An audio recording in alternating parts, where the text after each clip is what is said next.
But আমি আপনাদেরকে ইস্যুর করতে চাই,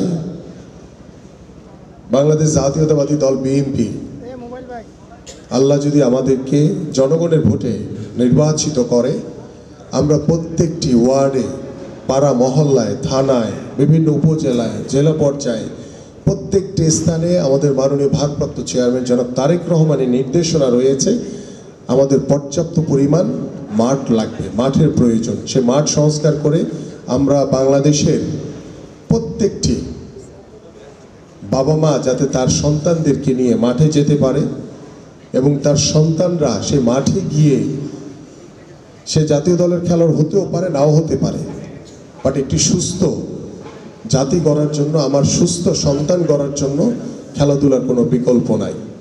এবং আমাদের মাননীয় ভারপ্রাপ্ত চেয়ারম্যান জনাব তারেক রহমানের নির্দেশনা, আমাদের শুধু ফুটবল, ক্রিকেট, হকি কিংবা অন্যান্য যে ইন্ডিভিজুয়াল গেমগুলো রয়েছে সেগুলোর দিকে আমরা আরও অনেক বেশি মনোযোগী হব। পাশাপাশি প্রত্যেকটি বাবা মাই চায় যে তার সন্তান বড় হয়ে কেউ ডাক্তার হবে, কেউ ইঞ্জিনিয়ার হবে, কিংবা কেউ ব্যবসায়ী হবে, কিন্তু খেলোয়াড় হবে এটা খুব কম বাবা মাই চায়।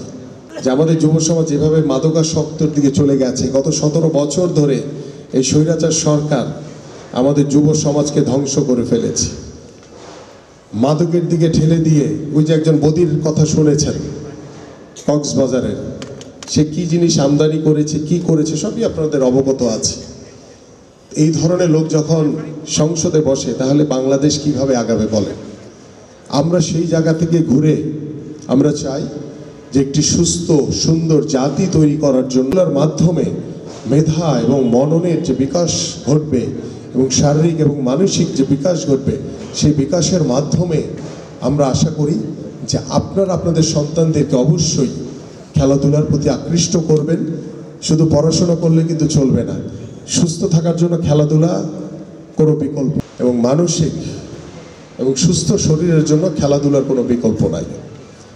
আমরা সেই জায়গাগুলো তৈরি করতে চাই এবং আমরা চাই যে বাংলাদেশের প্রত্যেকটি আনাচে কানাচে কিংবা আমাদের ঢাকা মহানগরীতে যেই সব জায়গায় আমরা বিভিন্ন স্থানে দেখেছি যে সব সময় যে কোনো সরকার ক্ষমতায় আসলে তারা স্থাপনা তৈরির দিকে বেশি মনোযোগী হয়, খেলাধুলার জন্য যে মাঠ দরকার সেই কথাটি ভুলেই যায়।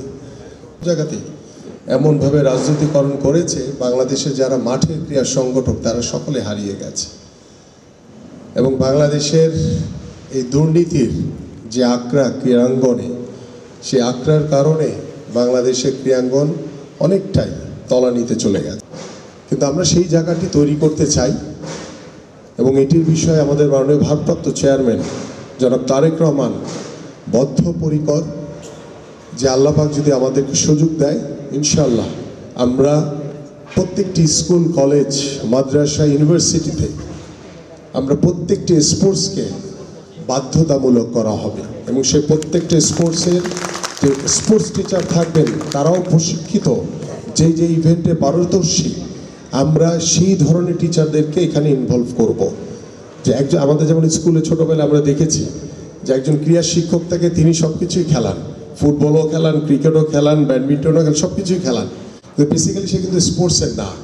কিন্তু আমরা এই জায়গাগুলোতে নতুন চিন্তা ভাবনা নিয়ে তরুণ প্রজন্মকে আকৃষ্ট করার জন্য, তরুণ প্রজন্ম যুব সমাজকে আমরা এই যে আমাদের যুব সমাজ বললে একটা মাদকের কথা চলে আসে।